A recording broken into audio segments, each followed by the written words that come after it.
ஓம் நம சிவாய நமக. ஓம் ஸ்ரீ குருபியோ நமக. அனைவருக்கும் வணக்கம். ஏப்ரல் 29ஆம் தேதி 2025ஆம் ஆண்டின் சித்திரை திருவிழா அழகாக தொடங்கிருச்சு. நம்மளோட அம்மையும் அப்பனும் ஆனந்தத்தில் இருக்கும் தருணம். இந்த திருக்கல்யாண நாளன்று திருமணமான பெண்கள் புது தாலியை மாற்றிக்கொள்வது மிகவும் நல்லது. திருமணமான நாள் முதல் இன்று வரை கணவன் மனைவியிடையே கருத்து வேறுபாடு நிலவுகிறதா? எப்பொழுதும் சண்டை சச்சரவாக இருக்கின்றதா? அப்போ நீங்களும் இந்த பரிகாரத்தை செய்து கொள்ளலாம்.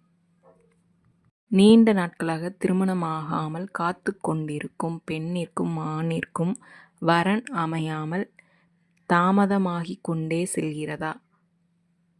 ஜாதக ரீதியாக உங்களுக்கு கலஸ்திர தோஷம், தார தோஷம், ராகு கேது தோஷம், நாக தோஷம் போன்ற தோஷங்களினால் திருமண